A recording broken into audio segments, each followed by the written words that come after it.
અડ્ડા પર ફરશે દાદાનું બુલડોઝર ગરીબનગરમાં ગેરકાયદે બાંધકામોનો એએમસી સર્વે કરશે। જ્યાં અમદાવાદના રખિયાલમાં ખુલ્લી તલવારો સાથે આતંક મચાવ્યા બાદ કાર્યવાહી કરવામાં આવી।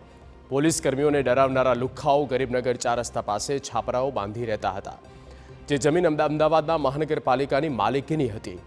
આરોપીઓએ સરકારી જમીન પર ગેરકાયદે મકાનો બનાવી દેતા મહાનગરપાલિકાએ બુલડોઝર ફેરવ્યું, જે બાદ હવે ફરી મહાનગરપાલિકા દ્વારા 2 દિવસની અંદર સર્વે હાથ ધરવામાં આવશે અને ગુનાખોરીનો અડ્ડો બનાવી બેઠેલા ઝૂંપડાઓને તોડી પડાશે। નોટિસ આપ્યા બાદ પ્લોટના તમામ ઝૂંપડા દૂર કરવા બુલડોઝર ફેરવવાની તૈયારી કરી દેવામાં આવી।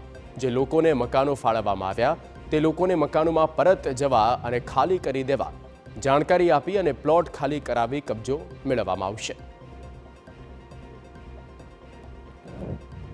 2 દિવસ પહેલા જે લોકોએ પોલીસની ઉપર હુમલો કર્યો હતો એવા વિવાદિત લોકોનું જે બાંધકામ કરેલું હતું મ્યુનિસિપાલિટીની જગ્યા ઉપર એને તાત્કાલિક અસરથી આપણે દૂર કરી દીધેલા છે। તદુપરાંત મ્યુનિસિપાલિટીની માલિકીની જગ્યામાં જેટલા બી ગેરકાયદેસર બાંધકામ થયેલા છે એને હાલમાં સર્વે ચાલુ છે અને એનું તાત્કાલિક એની પર અસરકારક પગલાં લેવામાં આવશે। એટલે અત્યારે હાલમાં લેટેસ્ટ સર્વે ચાલી રહ્યો છે। લેટેસ્ટ સર્વે થઈ જાય એના પછી આપણને અંદાજિત આંકડો ખબર પડશે। છાપરામાં ગેરકાયદેસર રીતે દિવાલ સાથેની ઓરડીઓ અને ઝૂંપડા ઊભા કરી દેવામાં આવ્યા। પૂંઠા પસ્તીનું ગોડાઉન બનાવી દેવામાં આવ્યું છે।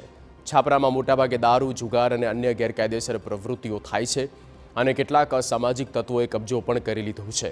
મ્યુનિસિપલ કોર્પોરેશનની માલિકીની જગ્યામાં બનેલા અકબરનગરના છાપરામાં 2016માં સર્વે કરવામાં આવ્યો, જે સર્વે મુજબ 700 જેટલા ઝૂંપડાઓ હોવાના સામે આવ્યા, જેને ખાલી કરવા નોટિસ આપવામાં આવી, પરંતુ ફરી એ જ લોકો પરત આવી ઝૂંપડામાં રહેવા લાગ્યા હતા।